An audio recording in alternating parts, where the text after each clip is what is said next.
जमलेल्या माझ्या सर्व मराठी बांधवांनो, भगिनींनो आणि मातांनो,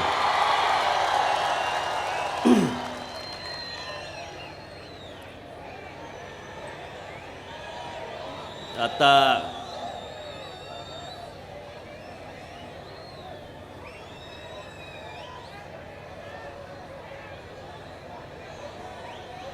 या तुमच्या सगळ्या या अफाट गर्दीवरनं हा महाराष्ट्र नवनिर्माण सेनेचा हा बालेकिल्ला तुम्ही महाराष्ट्र नवनिर्माण सेनेचाच ठेवणार आहात.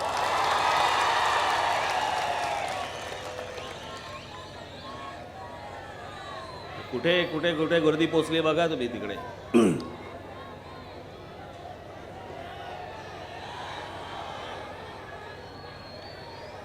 दिलीप कुठे गेला?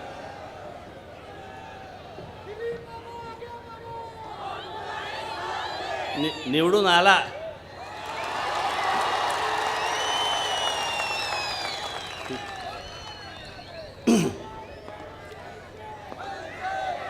आजच मराठवाडा विदर्भ सगळा दौरा आटपून मी आजच सकाळी मी मुंबईला पोचलो. आता पुढच्या सगळ्या सभा माझ्या मुंबई, ठाणा, पुणा, नाशिक या सगळ्या भागामध्ये आहेत. 231 मतदारसंघामध्ये आपण उमेदवार उभे केले. ए बाबा, ए खाली बस.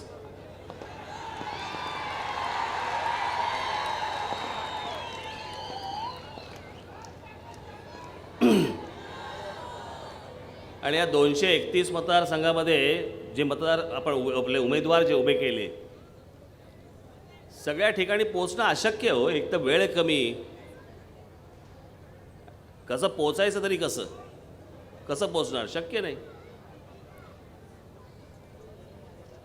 आणि गंमत म्हणजे या 231 मतदारसंघामधले जेवढे आपले उमेदवार आहेत हे सगळे महाराष्ट्र नवनिर्माण सेनेचे उमेदवार आहेत. कुठून भाड्याने आणलेले उमेदवार नाहीत, कुठून बाहेरून आणलेले उमेदवार नाहीत.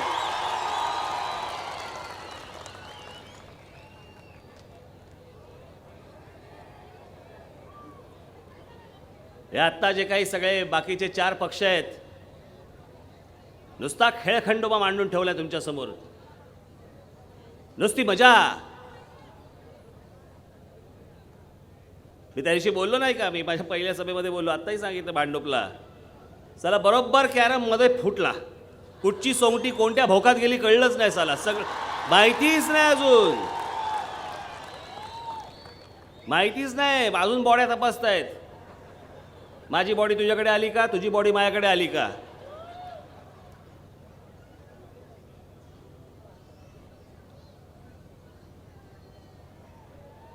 आणि हे आपले भाजपवाले स्वबळावरती म्हणे सत्ता द्या. आहे का बळ? मी आत्ता एक यादी आणली आहे. मुद्दामन मी तुमच्यासमोर वाचून दाखवणार. नुसती मुद्दामन तुमच्यासमोर नाही, मी सगळ्यांसमोर वाचून दाखवणार. याच्या पुढे आम्हाला म्हणे बहुमत द्या, आम्हाला म्हणे स्वबळावरती. स्वबळ आहे का? या महाराष्ट्रामध्ये माननीय बाळासाहेबांमुळे ह्यांना बळ मिळालं आणि हे बेटकुळ्या काढून दाखवत आहेत. आताही लोकसभेला नरेंद्र मोदींमुळे मतदान झालं. ह्याला कोण ओळखत होतं? एक तरी उमेदवार माहिती होता का?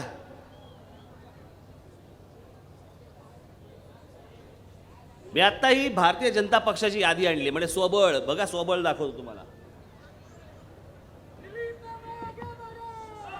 गप्रे.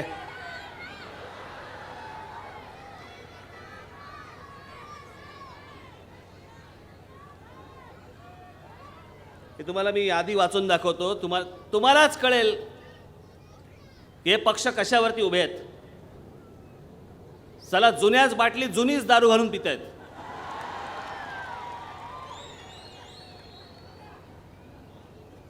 प्रत्येक निवडणुकीला फक्त बाहेरचं लेबल बदलायचं, बाटली तीच, दारू तीच. हे स्वबळाच्या गोष्टी बोलतायत. ह्यांना उमेदवार नाही सापडल्या भाजपला. आता मी फक्त तुम्हाला महाराष्ट्रातले मतदारसंघ वाचून दाखवतो आणि त्या मतदारसंघामध्ये ह्यांनी भाड्याने आणलेली माणसं बघा कोण आहेत. हे सगळे इम्पोर्टेड.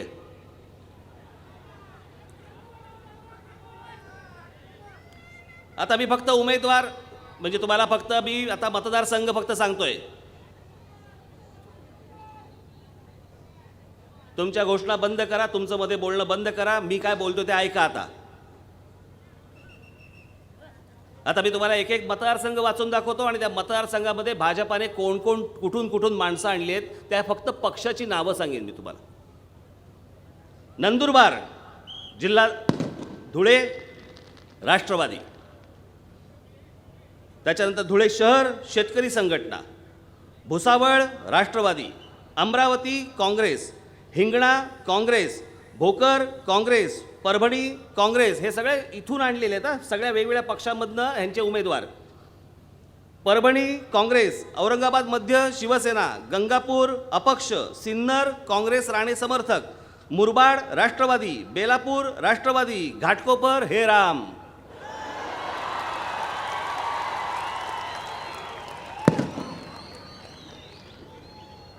आमच्यासाठी तो मेला.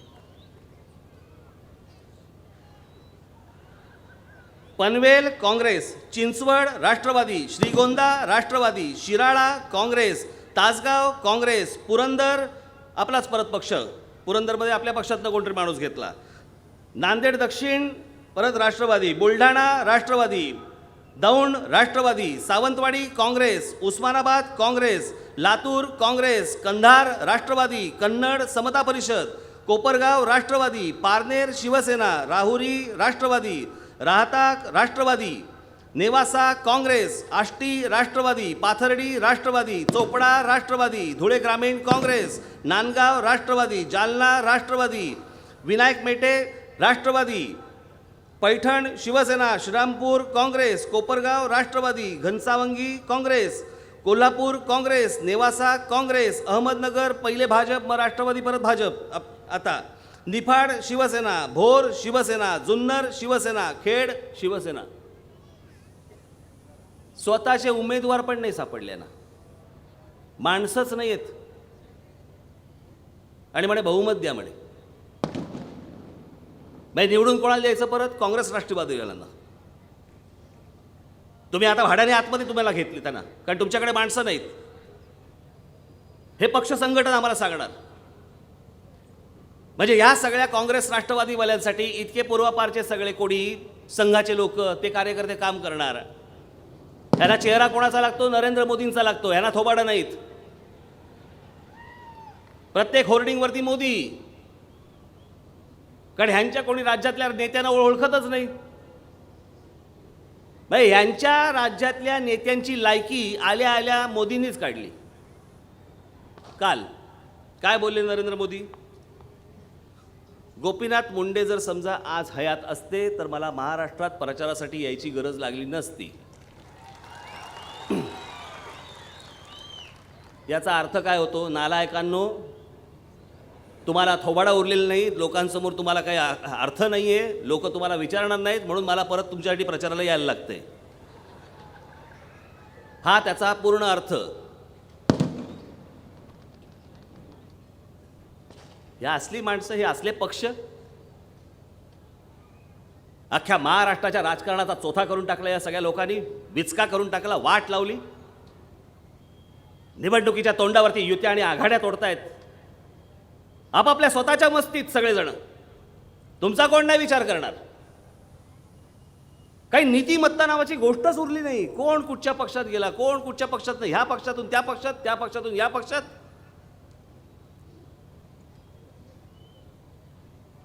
काही नाही. काल रात्रीपर्यंत बरोबर होता. म्हटलं काय घेणार? चहा? हो बोलला. आज जाऊन चहा करेपर्यंत दुसऱ्या पक्षात गेला. मी तुम्हाला एक घडलेली गोष्ट सांगतो. म्हणजे किती नादान लोक असतात बघा, किती हरामखोर लोक असतात बघा. एक उमेदवार फॉर्म भरायला चालला होता मिरवणुकीत होता. आणि मिरवणुकीत असताना इतक्यात त्याला फोन आला, मिरवणुकीतनं उतरला. तुम्हाला हा विनोद वाटेल, पण हे खरं आहे, सत्य आहे.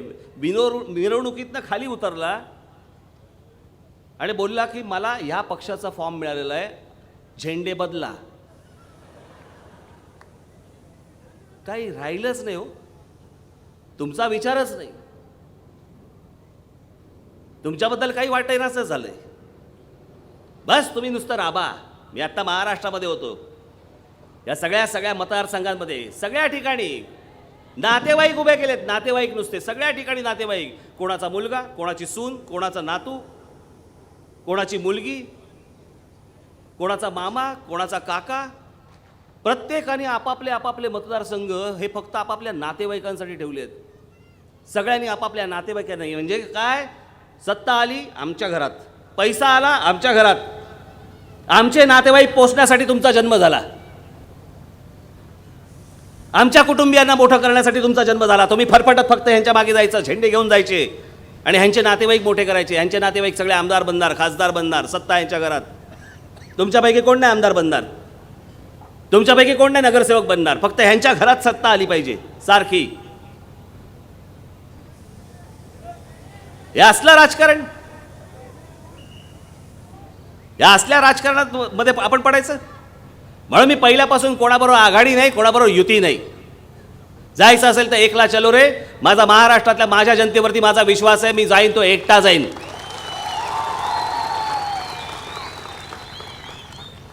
हे काय होतं या युती आणि आघाड्यांचं?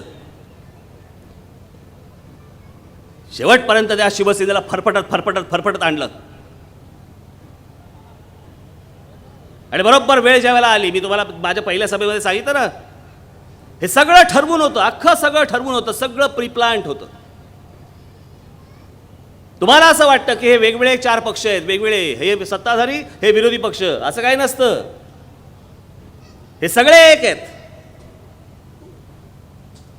एकदा काहीतरी विधानसभेत जा, तिथे प्रेक्षकांची जी काही गॅलरी आहे ना, त्या प्रेक्षकांच्या गॅलरीत एकदा बसा, मग तुम्हाला कळेल हे काय नक्की करत असतात.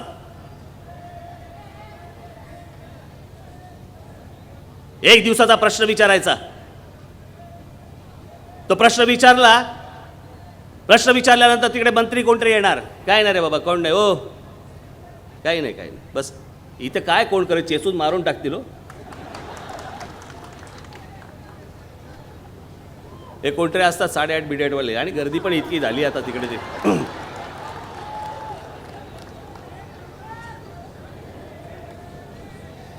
तिथे विधानसभेमध्ये प्रश्न विचारायचा, बस रे आता शांत बसा तिकडे. मग मंत्री यांना केबिनमध्ये बोलून घेणार, मंत्र्याच्या केबिनमध्ये सेटलमेंट होणार, पैशाचे सगळे व्यवहार होणार की परत प्रश्न हा विचारू नकोस म्हणून. सगळे दोघे बाहेर पडणार, दुसऱ्या दिवशी प्रश्न बंद. या महाराष्ट्रातल्या, या मुंबई शहरातल्या टोलचा विषयावरती आज राज ठाकरे त्याचा सगळा पक्ष ज्यावेळेला आंदोलन करत होता, कुठे होती शिवसेना, कुठे होता भारतीय जनता पक्ष? एक प्रश्न नाही विचारला या लोकांनी, कुठे रस्त्यावरती आले नाहीत. या महाराष्ट्रातल्या जनतेला अख्ख्या टोलवरून सगळीकडनं पिळला जातोय. किती गाड्या त्या टोलवरनं जात आहेत, किती पैसे जमा होत आहेत, एकूण खर्च किती झाला, कोणी कोणाला काही सांगायला तयार नाहीत. बस नुसत्या गाड्या चालल्या आहेत, तुम्ही पैसे भरतात आणि तेही भरतात, ते कॅशमध्ये भरतात. त्याच्यामुळे ते कॅशचे पैसे कुठे जातात, सरकारकडे किती जातात, खाजगी किती जातात, या बाकीच्या नेत्यांना किती जातात. आणि याच्यावरती एक जण तिकडे बोलायला तयार नाही. माझे आमदार बोलत होते, पण हा इथला तो तुम्ही जो निवडून दिला होता, एकदाही तिथे आमदार केलं बसला नाही तिकडे विधान भवनात. आमदारकीचा फंड असतो तो देखील या माणसाने वापरला नाही. या तो फंड देखील वापरला नाही, तो लॅप्स झाला, सगळा गेला फंड, कारण विधानसभेत कधी आलाच नाही. मी अनेकदा विचारलं, का रे बाबा जात का रे तिकडे? नाही मी आता जाईन 5 वर्ष गेली त्याच्यामध्ये, मी आता जाईन. माझाही इंटरेस्ट गेला होता. हे असले नकोच साले गद्दार.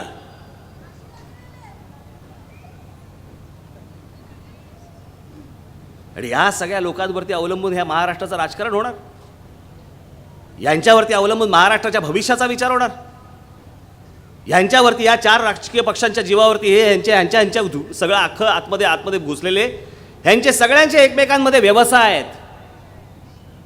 आपल्याला कल्पना येणार नाही आहे मी काय बोलतोय ते. हे सगळे एकमेकांमध्ये गुंतलेले यांचे एकमेकांचे व्यवसाय. त्याच्यामध्ये काही काँग्रेस, राष्ट्रवादी, शिवसेना, भाजप वगैरे नसतं. सगळे ह्यांचे टक्के ठरलेले असतात, सगळ्या गोष्टी ठरलेल्या असतात आणि म्हणून एकमेकांच्या विरोधात फार बोलायला जात नाहीत. आत्ताही बोलतायत जपून जपून, सगळं जपून चालू आहे. तू माझा झब्बा आवर, मी तुझं धोतर आवरतो.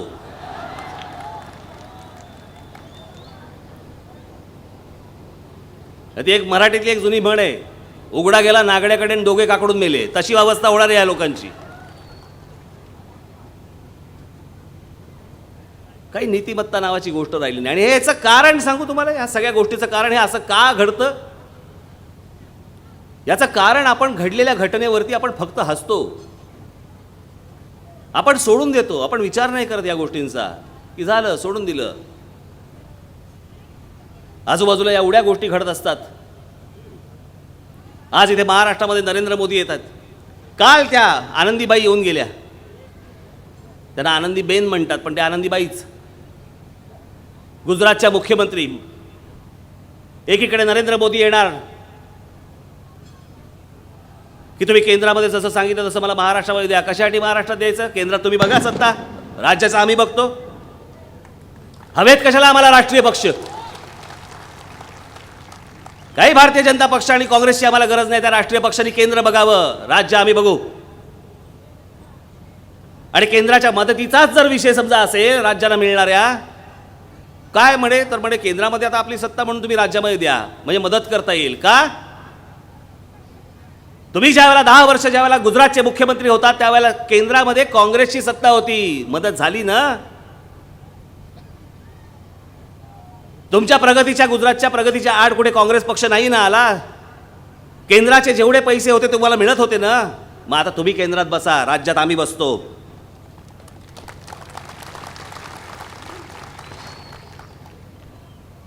मी आता सांगितलं काय नरेंद्र मोदींचं देखील काय चालू आहे. मी त्यांचा एक प्रशंसक आहे. मी गेलो होतो गुजरातमध्ये. मी पहिला माणूस आहे की ज्याने सांगितलं होतं की या देशाचे पंतप्रधान नरेंद्र मोदी झाले पाहिजे होते किंवा पाहिजेत. हे मी तेव्हा बोललो. पहिला माणूस होतो मी. मला वाटलं पंतप्रधान झाल्यावरती बदलतील. नाही, अजून तेच चालू आहे गुजरात पुराण. आता अमेरिकेला गेले. अमेरिकेला गेल्यानंतर तिकडे ओबामांनी ते भेटले. ओबामा भेटले त्यांना. नमस्कार चमत्कार झाला. काय ओबामा बघा अमेरिकेचा राष्ट्राध्यक्ष आहे तो. आंडू पांडू नाही कोण. सगळ्या गोष्टींचे विचार करून ते बोलत असतात. सगळ्या गोष्टींचा विचार करून ते भेटत असतात.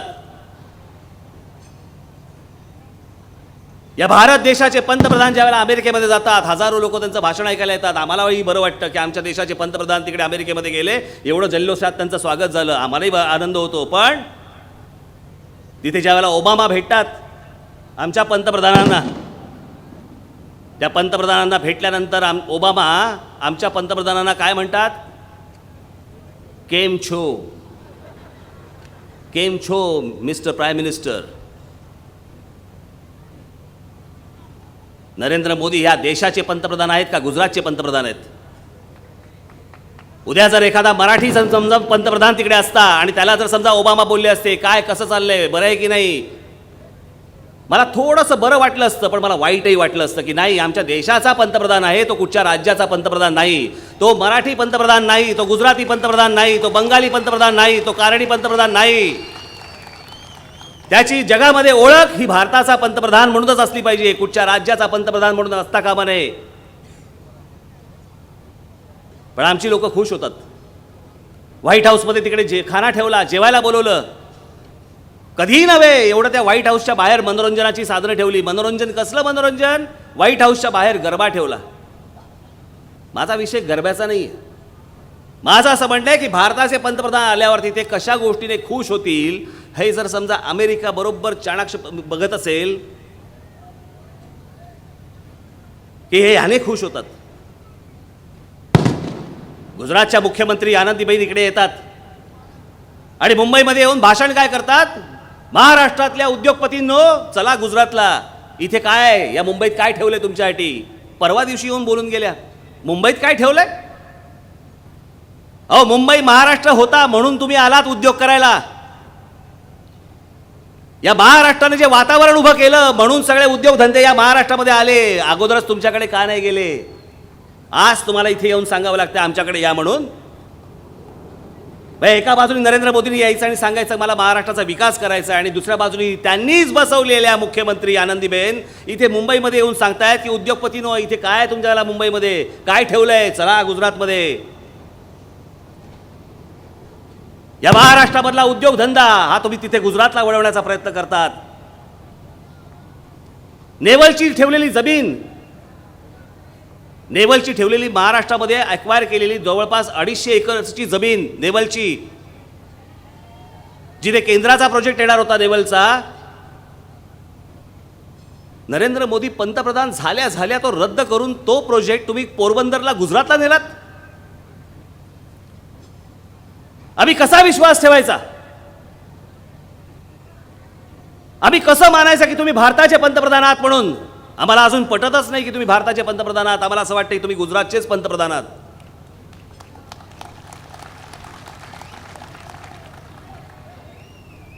जपानला गेले, तिकडनं सांगितलं काय मी बुलेट ट्रेन आणीन. कुठून कुठे बुलेट ट्रेन, चांगली गोष्ट आहे, आनंदाची गोष्ट आहे. जे जपानमध्ये बुलेट ट्रेन होते आमच्याकडे महाराष्ट्रामध्ये आली, आनंद आहे. भारतामध्ये आली, आनंद आहे. पण बुलेट ट्रेन आणण्याचा विचार काय, तर म्हणे मुंबई ते अहमदाबाद आम्ही बुलेट ट्रेन आणीन. कोणाला जायचं आहे तिकडे. इथून मराठी माणसं तर कोणी जाणार नाहीत अहमदाबादला. काय करायचं काय अहमदाबादला जाऊन आम्ही. बरं इथे महाराष्ट्रामध्ये मुंबईमध्ये स्थायिक झालेले 4-4, 3-3, 4-4 पिढ्यांचे जे कोणी गुजराती लोक आहेत, बांधव आहेत, जो समाज आहे, त्यांना तरी कुठे जायचं रोज अहमदाबादला. बुलेट ट्रेन म्हणजे जोरात वेगात जाते ना, जाऊन करायचं काय तिकडे अहमदाबादला. ढोकळा खाऊन परत रिटर्न तिकीट काढून परत यायचं. काय करायचं काय.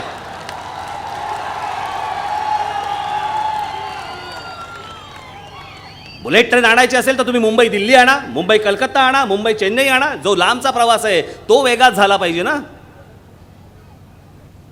मुंबईतल्या कुठच्या माणसाला तिकडे अहमदाबादला जायचं नाही. अहमदाबादच्या लोकांना यायचं असेल तर यायचं आहे, पण त्याच्यासाठी बुलेट ट्रेन कशाला पाहिजे. बाकी ट्रेन आहेतच. पण विचार पहिला आमच्या मनामध्ये काय येतो, विचार देशाचा विचार नाही येत. पहिलं बारीक लक्ष असतं मुंबईकडे, ज्याच्यावरती संयुक्त महाराष्ट्राचं आंदोलन पेटलं गेलं आणि त्याच्यानंतर मुंबई महाराष्ट्राला मिळाली. त्या आंदोलनानंतर 106 हुतात्म्यांच्या तुमच्या हुतात्म्यांच्या बलिदानानंतर पुन्हा तेच चालू आहे. पुन्हा तीच मुंबई, पुन्हा तोच गुजरात आणि परत तेच दुर्दैव आमचं की आमच्या भारताचे पंतप्रधान ही गोष्ट बोलतायत. अहो आम्ही तुमच्याकडे तशा नजरेने नाही पाहिलं कधी. आम्हाला असं वाटलं एक कणखर नेता या भारताला मिळाला, हा भारत पुढे नेण्यासाठी म्हणून आम्हाला पंतप्रधान म्हणून तुम्ही योग्य वाटलात. म्हणून राज ठाकरेंनी सुरुवातीपासून सांगितलं की नाही या भारताचे पंतप्रधान नरेंद्र मोदी झाले पाहिजेत. पण हे असं वागण्यासाठी नाही, असं बोलण्यासाठी नाही, असा विचार करण्यासाठी नाही सांगितलं मी. ते सगळीकडे फिरून येऊन जर समजा परत माहिती आहे ना, म्हणतो ना आपण घार उडते उंच आकाशी, चित्त तिचे पिल्लापाशी. पंतप्रधान झाले तरी आमचं लक्ष, आमचं केंद्र परत गुजरातच राहतं. तिथेच आम्ही फक्त तेवढाच विचार करत बसतो. याच्यासाठी नाही तुम्ही पंतप्रधान झालात, याच्यासाठी नाही या देशाने तुम्हाला पंतप्रधान केलं. आम्हाला वाटलं हे काँग्रेसवाले नालायक आहेत, भ्रष्टाचारी आहे, तो भ्रष्टाचार या देशामधला मिटला पाहिजे. त्याच्यासाठी म्हणून एक भ्रष्टाचार न करणारा एक अत्यंत स्वच्छ प्रतिमेचा माणूस म्हणून आम्ही नरेंद्रभाई तुमच्याकडे पाहिलं. हे काय करतात तुम्ही. या कसल्या गोष्टी आणतात तुम्ही इथे महाराष्ट्रामध्ये, कसल्या गोष्टी बोलतात. काय तुमच्या मुख्यमंत्री येऊन इकडे दिवे तुम्ही उजळवताय. काय अक्कल पाजळतायत. उद्योगपतीनो महाराष्ट्रातल्या मुंबईतल्या चला गुजरातला. हे इतक्या वर्षाचे गुण्यागोविंदाने राहणारे सगळे समाज, या समाजामध्ये तुम्ही परत भेद निर्माण करतात. पुन्हा तुम्ही संयुक्त महाराष्ट्राची वेळ परत आणता तुम्ही या महाराष्ट्रावरती, मुंबईवरती. काय चालू काय आता. हे इथला कोणतरी तो त्यांचा उमेदवार भाजपचा कोण, प्रकाश मेहता. मी आता त्याचा ट्रक पाहिला, चारी बाजूनी, सगळ्या बाजूनी गुजरातीमध्ये प्रचार केला होता. अहो 2009 पर्यंत तू मराठीत करत होतास. अचानक काय झालं? तुला नवीन भाषा कळली, नवी भाषा उमगली तुला. हे कुठून सुरू झालंय नवीन? हा नवा भेद निर्माण करण्याचा प्रकार सुरू आहे, नवा भेद निर्माण करण्याचा प्रकार. आणि परत जर समजा मुंबईकडे वेडावाकडे नजरेने परत कोणी पाहण्याचा प्रयत्न केला, पुन्हा संयुक्त महाराष्ट्राचा लढा उभा राहील म्हणून बघा, लक्षात ठेवा. महाराष्ट्रात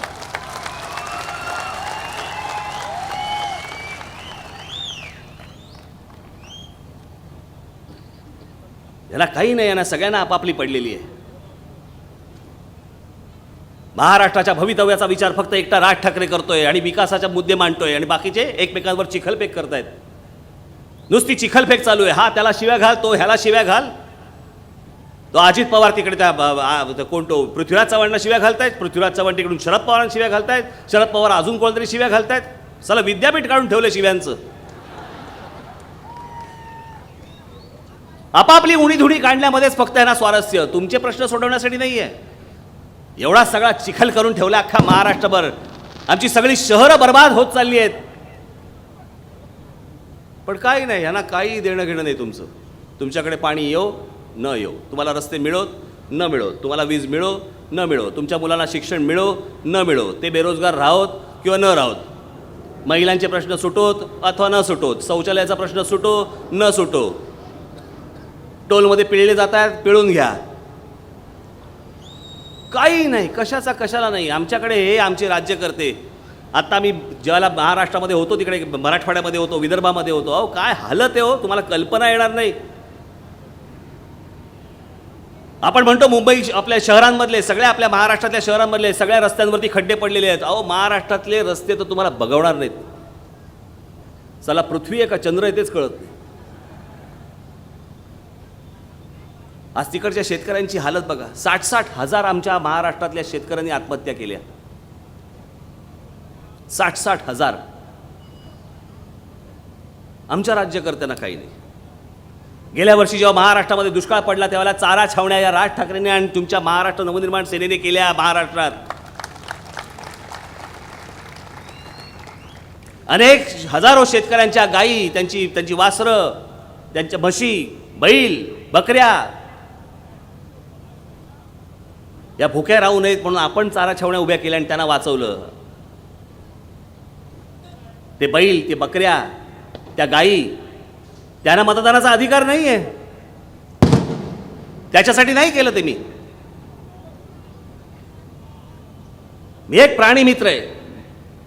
माझ्या घरामध्ये बरेच कुत्रे आहेत आणि माझी ती आवड आहे. आज फक्त मी कुत्रे पाळू शकतो म्हणून, इतर प्राणी पाळायला दिले तेही पाळीन. आणि तो मला आवडीचा विषय आहे. तो म्हणजे माझ्या घरात पण आहे.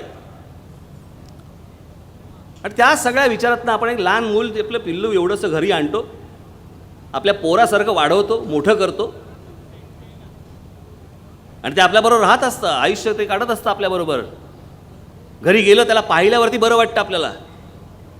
सगळा क्षीण निघून जातो, सगळा डोक्याचा व्याप निघून जातो त्याला पाहिल्यावरती.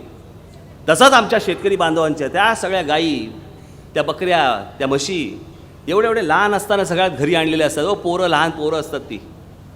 आपल्या पोरासारखी आपण ती वाढवतो, मोठी करतो.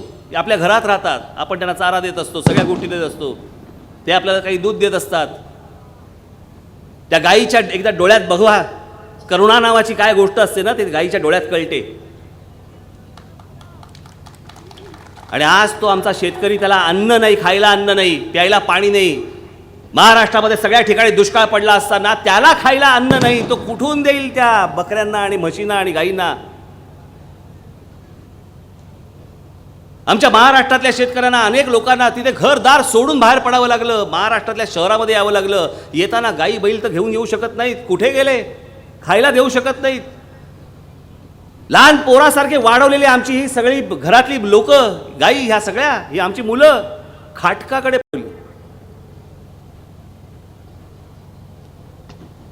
खटा खटा खटा खटा ती खाटकाकडे जाऊन कापली जातात. का?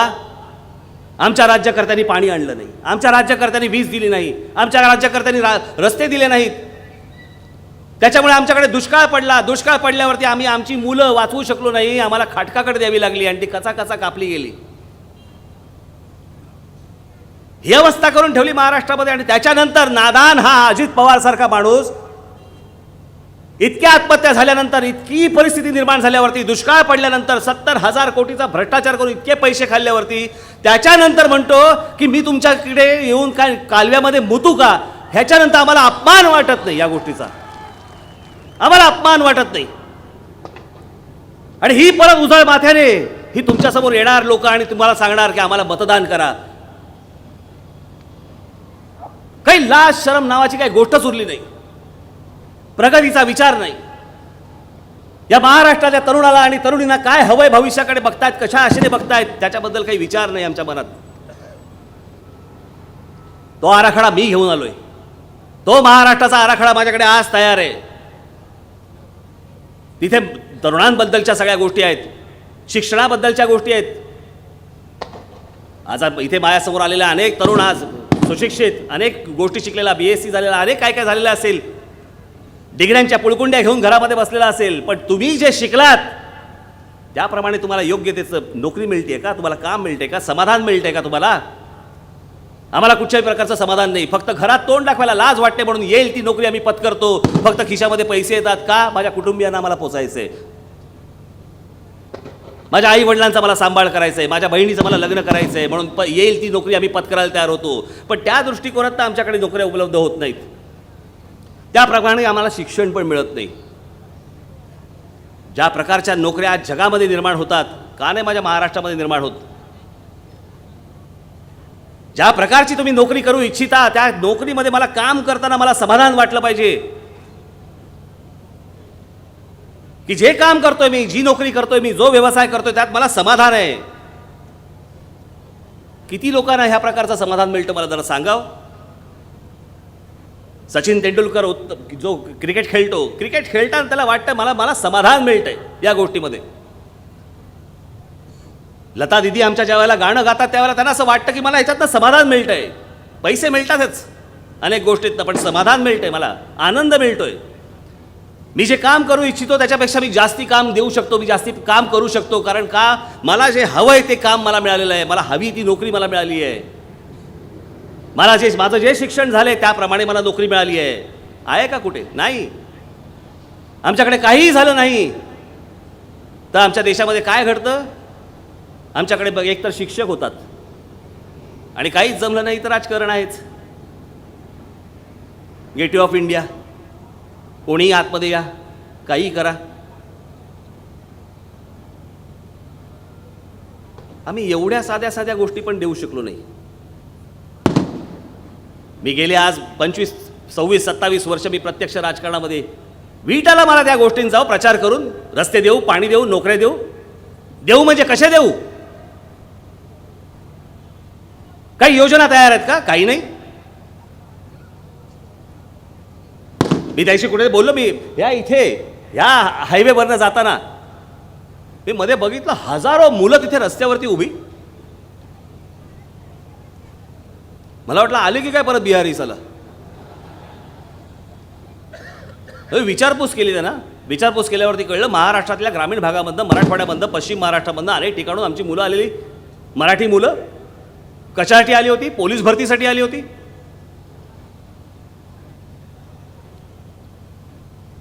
त्या जिल्ह्यांमध्ये तुम्हाला भरती करून घेता येत नाहीत. काय करायचं होतं? चेकिंग करायचं होतं. कसलं चेकिंग करायचं होतं? काय मोजता? हाईट, छाती. त्या जिल्ह्यात नाही करतायत, त्यांना मुंबईत बोलवायला लागतं. त्यांच्या पोटामध्ये अन्नाचा कण नाही, पाणी नाही मिळत, सरकार कोणत्याही सोयी करीत नाही. मी जे पोलीस अधिकारी होते त्यांच्याशी मी बोललो, ते बोलले अहो आम्ही करणार हे, आम्हाला इथे म्हणे मुंबईत बोलवायला सगळे सांगतात. आणि जेव्हा ही हजारो पोरं जेव्हा इथे येतात म्हणे, आमच्याकडे काही दुसरी यंत्रणाच नसते. मी माझ्या पदाधिकाऱ्यांना सांगितलं, माझ्या आमदारांना सांगितलं, ही मुलं जोपर्यंत इकडे आहेत तोपर्यंत सकाळचा नाश्ता, त्यांचं दुपारचं जेवण, दिवसभराचा चहा, रात्रीचं जेवण ते आहे तोपर्यंत आपल्याकडनं गेलं पाहिजे. मला माहित नाही ती कोणत्या पक्षाचे आहेत, कुठून आले आहेत, काय आले आहेत. माझ्या महाराष्ट्रातले आहेत, माझे बांधव आहेत. ही मुलं आली पोलीस भरतीसाठी म्हणून हे छात्या मोजणार, पोलीस भरतीसाठी म्हणून त्यांची उंची मोजणार. आर पाटलाची कोण मोजणार?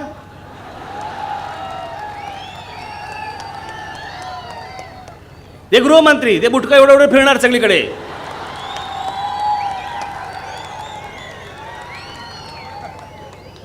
बड़े बड़े शहरों में छोटी छोटी बातें होती रहती है, बड़े बड़े शहरों में छोटी छोटी बातें होती रहती है.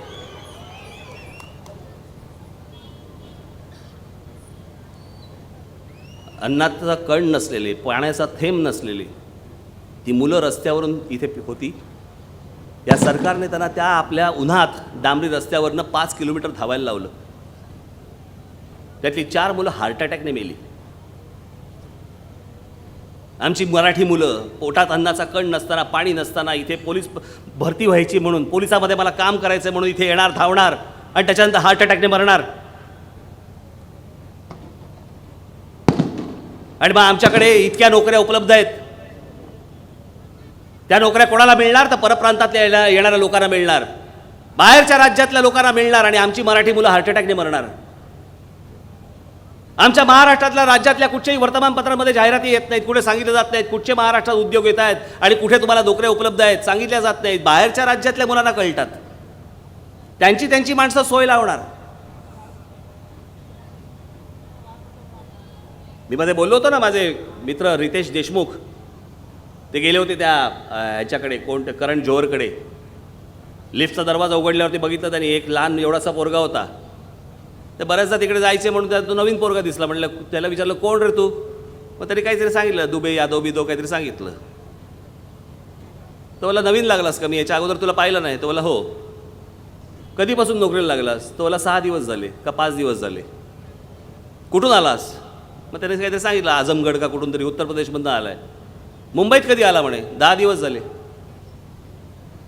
बाहेरच्या राज्यातनं मुलं येतात, 10 दिवस अगोदर मुंबईत येतात आणि त्यांना पहिल्या 5 दिवसामध्ये नोकऱ्या लागतात, लिफ्टमनच्या नोकऱ्या लागतात, वॉचमनच्या नोकऱ्या लागतात.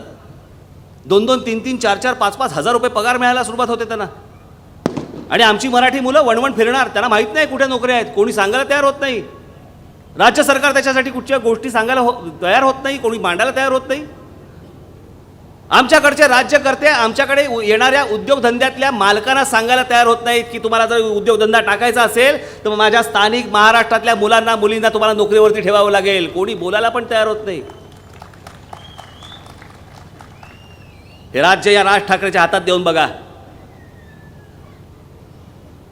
ज्या दिवशी तुम्ही हे राज्य माझ्या हातामध्ये द्याल त्या दिवशीपासून महाराष्ट्रामध्ये निर्माण होणारा कोणताही उद्योग, कोणताही रोजगार हा फक्त महाराष्ट्रातल्या मराठी मुलांना आणि मुलींनाच फक्त मिळेल. बाहेरच्या राज्यातल्या मुलांचा धंदा बंद, त्यांचं येणंही बंद, त्यांच्या सगळ्यांची चौकशी होणार. आला कशाला?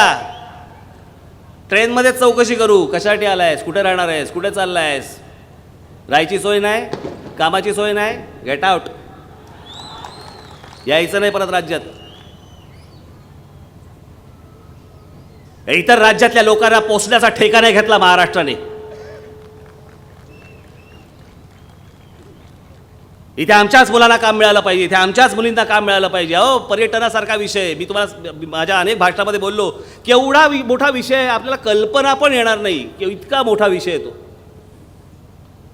नुसतं पर्यटन या एका विषयावरती जगातले अनेक देशांचं अर्थकारण चालतं, देशाचं. आमच्या महाराष्ट्रात तर केवढ्या गोष्टी वाढून ठेवल्या आहेत, केवढ्या गोष्टी आहेत. पण आम्ही काही नाही. आमचे महापुरुष इथे छत्रपती शिवाजी महाराज, बस आम्हाला त्यांची आठवण येणार फक्त पुण्यतिथीला आणि जयंतीला. तेवढ्यापुरतं आम्ही हार घालणार, छत्रपती शिवाजी महाराज की जय म्हणून आम्ही घोषणा देणार. आमचं कर्तव्य संपलं.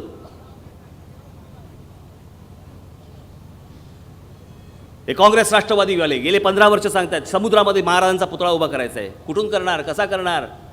काय फक्त मतांसाठी या सगळे राजकारण करत बसणार तुम्ही? अहो, पुतळे म्हणजे स्मारक नव्हेत. या आमच्या राजाचे जे काही गडकिल्ले आहेत ते गडकिल्ले म्हणजे स्मारक आहेत. ती दाखवा जगाला, ती आपण दाखवली पाहिजेत. अहो, आम्ही ओरडून आम्ही सांगितलं पाहिजे आमचा राजा कोण होता, किती मोठा होता. आम्हालाच माहीत नाही आमचा राजा कोण होता, आम्हीच सांगत नाही आहोत. आमच्या गडकिल्ले जो इतिहास आहे तो आम्ही जगाला ओरडून सांगायला तयार नाही आहोत. तिथे आम्ही लोकांना नेत नाही आहोत. एक दुसरे ते रामदास आठवले आणि हे सगळे दलित पुढारी बस नुसतं बाबासाहेब आंबेडकरांच्या फक्त नुसतं नावाचा फक्त वापर करायचा, बाकी काही करायचं नाही. मागे ते कुठचं ते एक चॅनल होतं कलर्स ना, कुठचा बिग बॉस कार्यक्रम, रिकाम टेकडे सगळे असतात त्याच्यामध्ये. ज्यांना आयुष्यातनं काम धंदा उरलेला नसतो, सगळे आयुष्यातनं जे उठलेले असतात तिकडे जातात 2-2 महिने राहायला. त्याच्यात जाणार होते रामदास आठवले. काय करणार होते मला कळतच नाही, पण मजा आलीच ती. पण उघडे बंब फिरतायत, भाई आपको एक बात बोलता हूँ, आज रात का खाना मैं बनाएगा और आपको खिलाएगा, जैसा होगा मेरा आना वैसा होगा मेरा खाना. यायला कोट्या करत बसतात, कविता करताय, बस हसून मोकळे चालले. हे यांचे नेते म्हणे.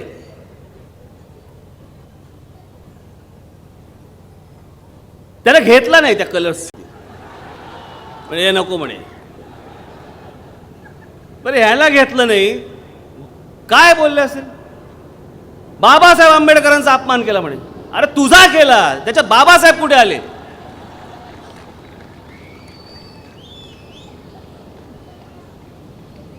काही झालं की आपलं फक्त बाबासाहेब आंबेडकरांचा फक्त यांनी अपमान केला, दलित जनतेचा अपमान केला, बाकी आयुष्यभर दुसरं काही करायचं नाही. वेगवेगळ्या राजकीय पक्षांकडनं फक्त पैसे घेऊन फक्त आयुष्य जगायचं, त्याच्यावरती फक्त पुढे पुढे पुढे जायचं. आपल्याला मिळेल ते फक्त काहीतरी आमदारकी घ्यायची, खासदारकी घ्यायची, बस संपलं याचं काम. दलित बांधव कुठे आहे माहीत नाही, बाजूला. दलित भगिनी कुठे आहे बाजूला, त्यांचे काही कर्तव्य नाही आहे ना. इंदू मिल पाहिजे, बाबासाहेब आंबेडकरांचं स्मारक करायचंय. या राज ठाकरेच्या हातात सत्ता देऊन बघा, त्या इंदू मिलच्या ठिकाणी जगातलं सगळ्यात मोठं ग्रंथालय उभं करीन आणि जग तिथे ज्ञानासाठी आलं पाहिजे. ती खऱ्या अर्थाने आमच्या बाबासाहेब आंबेडकरांना खऱ्या अर्थाने ती श्रद्धांजली असेल, खऱ्या अर्थाने आमच्या बाबासाहेबांचे ते स्मारक असेल. पुतळे म्हणजे स्मारक नव्हे. ज्या माणसाने सांगितलं वाचा, शिका आणि मोठे व्हा लढा, वाचणार कोण? शिकणार कोण? आज जगभरामध्ये इतक्या मोठमोठ्या आज ग्रंथालय आहेत, वाचनालय आहेत. आज त्यांच्या नावाने जर हिंदू मिलच्या इकडे ठिकाणी जर करायचं असेल तर जगामधली सगळ्यात मोठं वाचनालय तिकडे उभं राहिलं पाहिजे. माझं स्वप्न ते आहे, पुतळे उभे करणं नाही. माझ्या महाराष्ट्राचा इतिहास हा जगाला कळला पाहिजे, ते माझं स्वप्न आहे. तो इतिहास सांगत असताना, तो दाखवत असताना त्याच्यामध्ये माझ्या महाराष्ट्रातल्या तरुणांना आणि तरुणींना काम मिळालं पाहिजे, त्यांच्या हाताला काम मिळालं पाहिजे, हे माझं स्वप्न आहे. महिला सुरक्षिततेचा आपण विषय बोलतो. मी माझ्या पहिल्या सभेमध्ये मी सांगितलं, सुरक्षितता कुठून सुरू होते? पहिली मानसिक सुरक्षितता, नंतर बाकीचं. आणि म्हणून मी माझ्या विकास आराखड्यामध्ये टाकलं की जो पती आपल्या पत्नीचं नाव तिच्या नावावरती घर करेल स्वतःचं, त्या घराला कोणतेही कर लागू होणार नाहीत. घरासाठीचे जे कर असतात ते कोणतेही कर त्याला लागू होणार नाहीत. पहिला विश्वास त्या माझ्या माता भगिनीला तिथे मिळाला पाहिजे की ज्या घरामध्ये माझा जन्म झाला, ज्या घरामध्ये मी वाढली, लहानाची मोठी झाली, ते घर सोडून मी ज्या वेळेला माझ्या सासरी येते, मी लग्न करून दुसऱ्या घरामध्ये येते, त्या घरात आल्यावरती माझा नवरा मला एके दिवशी रात्री घराबाहेर काढणार नाही, ह्याची हमी काय? ही सुरक्षितता त्या महिलेच्या, त्या भगिनीच्या जर पहिली मनातनं निघून गेली आणि ते घर जर तिच्या नावावरती असेल तर तिला हाकलून देणाऱ्याला ती रात्री हाकलून देऊ शकते त्या घरातनं, पण ती त्या घराची मालकीण बनू शकते. आणि ते जर झालं तर त्या घराला कोणतेही कर लागू होणार नाहीत. घरासाठीचे जे कर असतात ते त्यातले कुठचेही कर लागणार नाहीत. अहो विचार ह्याला म्हणतात, विचार. नुसत्या निवडणुकीच्या तोंडावरती मतदान मिळवण्यासाठी, मतं मिळवण्यासाठी या गोष्टी करायच्या नसतात. तो भविष्याचा विचार करायचा असतो की भविष्यात कोणत्या गोष्टी येणार आहेत. आज जग कुठे चाललंय, जग आज कुठे गेलंय, माझा महाराष्ट्र कुठे आहे, माझ्या महाराष्ट्राचा तरुण कुठे आणि जगातला तरुण कुठे? का हा भेदभाव आहे? आज ही आपली शहरं आणि आज महाराष्ट्रामधली इतर शहरं, हा का भेदभाव आहे? या सगळी ही जी महाराष्ट्रातली प्रमुख शहरं आहेत, मुंबई असेल, पुणे असेल, ठाणा असेल, यांचा विकास आता थांबवला पाहिजे आणि बाकीची जी शहरं आहेत त्यांचा विकास घडवला पाहिजे. तिथे घरं झाली पाहिजेत. आज आपल्या मुंबईसारख्या ठिकाणी, ठाण्यासारख्या ठिकाणी, पुण्यासारख्या ठिकाणी, नाशिकसारख्या ठिकाणी घरं परवडत नाहीत. तुम्हाला परवडणारी घरं देखील तुम्हाला द्यायची आहेत की जी तुमच्या आवाक्यात असतील, पण मला माझं स्वतःचं हक्काचं घर मला मिळालं पाहिजे. आणि ते घर मिळवण्यासाठी ती जी योजना आहे, ती घरं उभारण्याची जी योजना आहे, ती योजना देखील माझी तयार आहे. आणि ती जर योजना माझ्या हातात सत्ता दिल्यानंतर मी ज्यावेळेला राबवीन, त्यावेळेला फक्त महाराष्ट्रातले मराठी सिव्हिल इंजिनियर्स यांनाच मी ती राबवायला लावीन. त्यांच्या हाताला काम देईन मी. तो जो माझा महाराष्ट्रातला जो शिकलेला इंजिनियर आहे, तरुण जो आहे, तरुणी जे आहेत, त्यांनी त्या योजना पूर्ण करायच्या आहेत. त्यांच्या हाताला पैसे मिळाले पाहिजेत.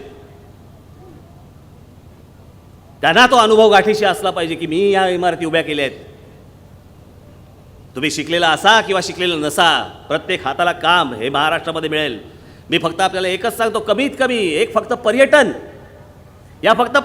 एवढ्या एका गोष्टीवरती मी महाराष्ट्रातल्या पहिल्या 5 वर्षात, तुम्ही जर बहुमत दिलं तर पहिल्या 5 वर्षात महाराष्ट्रातल्या कमीत कमी 10 ते 12 लाख मुलांना मी हाताला काम देऊ शकतो. 10 ते 12 लाख मुलांना. मी इतरांसारखं बोलत नाही आहे. मला इतरांसारखं बोलायची आवश्यकता देखील नाही, गरज देखील नाही. मी या राजकारणाकडे, या निवडणुकीकडे करमणूक म्हणून पाहत नाही. जर आज काही आपण करू शकलो नाही, आज काही घडवू शकलो नाही, परत कधी नाही घडणार. आणि ह्या बाकीच्या 4 पक्षांकडनं तर घडूच शकत नाही. जे इतके स्वतःच्या स्वार्थामध्ये बुडालेले आहेत, त्यांच्याकडनं तुमच्याकडे बघायचं काय असणार दृष्टिकोन? काय बघणार ते तुमच्याकडे? बस यांचे नातेवाईक आणि यांची कुटुंबीय, बस याच्या पलीकडे यांना दुसरं काही सुचत नाही. राजकारणामध्ये येणारा पैसा, त्यातनं निर्माण होणाऱ्या प्रॉपर्ट्या, बस यांचं लक्ष एवढंच. याच्या पलीकडे यांचं लक्ष नाही. याला काही देणं घेणंही नाही. सगळे गडगंज झाले यांच्यातले. सगळ्यांच्या नुसत्या फक्त आपले एकराच्या एकरा जमीन घेत सुटलेत महाराष्ट्रामध्ये. होते कुठे आणि गेले कुठे? आणि ह्या सगळ्या लोकांना पोचण्यासाठी म्हणून, ह्यांना श्रीमंत करण्यासाठी म्हणून तुमचा जन्म झाला का? हा फक्त एकटा सवाल माझा तुम्हाला नाही आहे, महाराष्ट्राच्या तमाम जनतेला माझा सवाल आहे की या पुढाऱ्यांना आणि ह्या पुढाऱ्यांच्या नातेवाईकांना पोचण्यासाठी जर तुमचा जन्म झाला असेल तर ते तुमचं तुम्हालाच लख लाभो.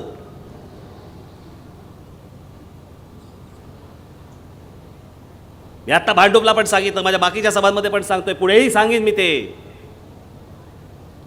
कारण ही संधी असते, ही वारंवार येत नसते. ह्या काही चित्रपट नव्हे की या शुक्रवारी आदळला आणि मी पुढचा चित्रपट सुरू केला आणि तो परत 6 महिन्यात पुढे लागला. 5 वर्ष जातात. मला कल्पना नाही तुमचा पुनर्जन्मावरती विश्वास आहे की नाही आहे. माझा नाही आहे. मी अजूनपर्यंत एकही माणूस पाहिलेला नाही पुनर्जन्म झालेला. जो जन्म आहे तो हा, जो तुम्हाला जन्म मिळाला आहे तो हाच. आणि या जन्मातली जर समजा तुम्ही प्रत्येक वेळेला 5-5 वर्ष जर या नादान लोकांच्या मागे जर तुम्ही टाकणार असाल, उपयोग काय या सगळ्या निवडणुकांचा? हाताला काही कुठच्या गोष्टी लागणार नाहीत. आम्ही आमच्या आयुष्यातली फक्त 5-5 वर्ष फक्त यांच्यासाठी घालवत बसायची. आमच्या पुढच्या येणाऱ्या सगळ्या पिढ्या यांच्या खाली फक्त लोळवायच्या, यांच्या मागून फरफडत जाणं, हे आम्ही आमचं आयुष्य करायचं. असं आयुष्य मी नाही जगणार. मला नको असलं आयुष्य. तुमच्या मनगटात जर ताकद असेल, यांना सगळ्यांना हकलून द्यायची इच्छा असेल, तर तुमच्या मनामधला आत्मसन्मान जर जागा असेल, तरच हा राज ठाकरे तुमच्याशी बोलेल. बाबासाहेब पुरंदरेंचं एक वाक्य आहे, ज्या दिवशी समाजातला आत्मसन्मान मरतो ना, त्यावेळेला उरतात फक्त प्रेत, नुसती प्रेत. आणि या राज ठाकरेला प्रेतांवरती राज्य नाही करायचं, अजिबात नाही करायचं. तो जिवंत मला मराठी मन मला दिसलं पाहिजे. हे तुमच्या रूपाने मला महाराष्ट्रामध्ये दिसलं पाहिजे, प्रत्येक ठिकाणी मला ते दिसलं पाहिजे. तर काही करण्यात अर्थ आहे, तर काही गोष्टी करण्यात अर्थ आहे. नाही तर काय उपयोग या सगळ्या गोष्टींचा? मरायचं, भाषण फक्त ठोकायची. हे काय नुसती फक्त मतदान करायचं, एक करमणुकीचा कार्यक्रम नाही आहे निवडणुका म्हणजे. हा महाराष्ट्राच्या भवितव्याचा प्रश्न आहे, महाराष्ट्रातल्या येणाऱ्या पुढच्या पिढ्यांच्या भवितव्याचा प्रश्न आहे. तो या नादान लोकांच्या मागे टाकू नका. ही वेळ अशी सतत वारंवार येत नसते. आत्ता तुम्हाला संधी आली आहे. मी जे बाकी ठिकाणी सांगतो, मला खरंच सांगतो, 231 ठिकाणी आपण उमेदवार उभे केले आहेत आणि 231च्या 231 आपले आहेत, कुठूनही भाड्याने आणलेले नाहीत. पण या 231 मतदारसंघामध्ये मला जाणं शक्य नाही. प्रत्येक ठिकाणी सभा घेणं अशक्य आहे, कारण वेळ नाही आहे. आणि म्हणून जशी माझी एक प्रचाराची जबाबदारी आहे, तशी मी काही जबाबदारी मी आपल्यावरती पण टाकतो. कृपा करा, ही संधी वाया घालू नका. येत्या 15 तारखेला आपण सर्वजण आपले जे कोणी महाराष्ट्रातले कुठच्या शहरामध्ये नातेवाईक असतील, आपला जो कोणी मित्रपरिवार असेल, जिकडे फोन करा, त्यांना काय व्हॉट्सॲप असेल व्हॉट्सॲप करा, जे काही जी माध्यमं तुमच्या हाताला लागतील त्या सगळ्या माध्यमातून तुमच्या नातेवाईकांना, तुमच्या मित्रपरिवारांना सगळ्यांना कळवा की येत्या 15 तारखेला आपण या राज ठाकरेच्या हातात या महाराष्ट्राची सूत्र द्यावीत. या महाराष्ट्राच्या भवितव्यासाठी या राज ठाकरेचे जेवढे शिलेदार महाराष्ट्रामध्ये उभे आहेत त्या सर्व शिलेदारांच्या पाठीमागे आपण सर्वांनी खंबीरपणे उभं राहावं, एवढी एक विनंती आपल्याला सगळ्यांना करतो. आणि येत्या 15 तारखेला रेल्वे इंजिन या निशाणीवरती बटन दाबून आपण माझ्या सर्व सहकाऱ्यांना, उमेदवारांना आपण विजयी करावं असं एक आवाहन करतो. मामा कुठे? आज इथे दिलीप आपला उमेदवार आहे, माझा अत्यंत जुना, खूप जुना माझा सहकारी, आणि या सहकार्याला आपण प्रचंड मताने विजयी करावं असं एक आवाहन करतो आणि आपणा सर्वांची मी रजा घेतो. जय हिंद, जय महाराष्ट्र.